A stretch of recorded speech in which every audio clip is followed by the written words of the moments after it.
Supreme court ने अपने एक अहम फैसले में कहा कि किसी भी दोषी को फांसी या मृत्युदंड तभी दिया जाना चाहिए जब उसके सुधार की सारी उम्मीदें और गुंजाइश खत्म हो जाए।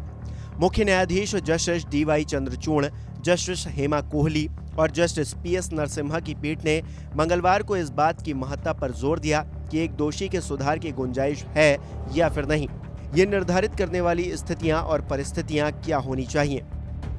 बता दें कि 21 मार्च के फैसले में सुप्रीम कोर्ट के 3 जजों की खंडपीठ ने सुंदर राजन नाम के शख्स की मौत की सजा घटाकर 20 साल कैद में तब्दील कर दी।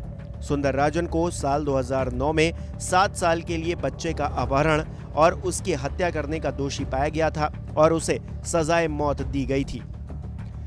Justice D.Y.. Chandrachud, justice Hema Kohli और जस्टिस पी.एस. नरसिम्हा की बेंच ने मामले पर सुनवाई करते हुए सुंदर राजन की सजा को तो बरकरार रखा, लेकिन मौत की सजा 20 साल की कैद में तब्दील कर दी।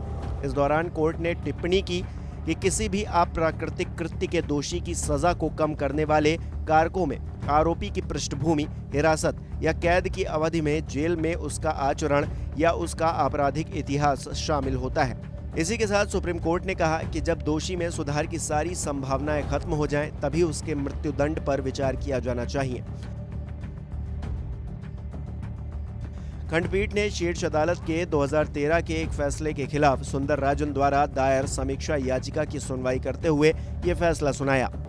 2013 में शीर्ष अदालत ने सुंदर राजन की मौत की सजा के निचले अदालत के फैसले को बरकरार रखा था। हालांकि सजाए मौत देने के और क्या तरीके हो सकते हैं, इस पर सीजेआई चंद्रचूड़ ने सरकार से पूछा, क्या 1983 के बाद मौत के तरीकों पर कोई स्टडी हुई है। उन्होंने कहा कि ये केंद्र सरकार की जिम्मेदारी है। सुप्रीम कोर्ट ने मंगलवार की सुनवाई के दौरान फांसी के विकल्प में फायरिंग स्क्वाड को खारिज कर दिया। इसके अलावा सजाए मौत के लिए जहरीला इंजेक्शन या इलेक्ट्रिक चेयर पर भी विचार नहीं किया। बात जब 1983 की हुई है तो यहाँ ये भी जानना जरूरी है कि 1983 के फैसले में सुप्रीम कोर्ट ने क्या कहा था। दरअसल 1980 के बच्चन सिंह मामले में ऐतिहासिक फैसला सुनाते हुए सुप्रीम कोर्ट ने रेयरेस्ट ऑफ द रेयर का सिद्धांत रखा। 4 के मुकाबले 1 के मत से संविधान पीठ ने मौत की सजा की वैधता बरकरार रखी।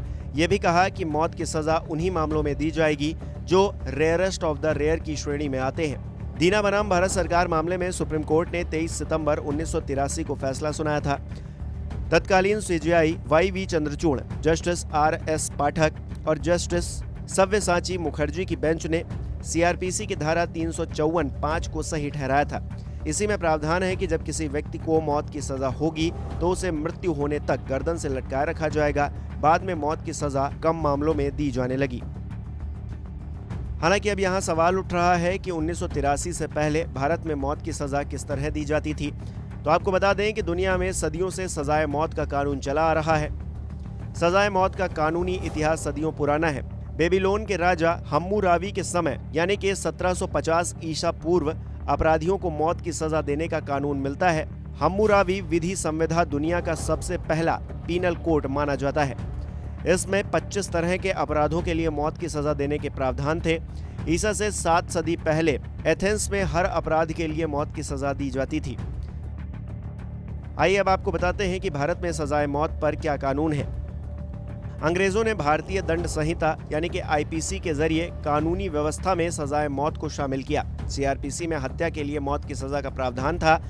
स्वतंत्रता के बाद कानून में कई बदलाव हुए। आज की तारीख में हत्या, नाबालिग या विक्षिप्त को हत्या के लिए उकसाने, विद्रोह, भारत सरकार के खिलाफ युद्ध छेड़ने, रंगदारी के लिए अपहरण, बलात्कार जिसमें मौत हो जाए, नाबालिग से बलात्कार, डकैती में हत्या जैसे अपराधों के लिए आईपीसी में मौत की सजा का प्रावधान है।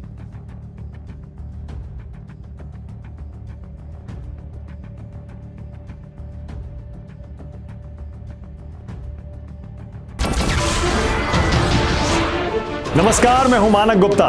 अगर आपको हमारा ये वीडियो पसंद आया हो तो इसे लाइक और शेयर जरूर करें और हां, हमें सब्सक्राइब और फॉलो करना ना भूलें ताकि आप देश और दुनिया की कोई खबर मिस ना करें। तो जुड़े रहिए हमारे साथ और देखते रहिए न्यूज़ 24।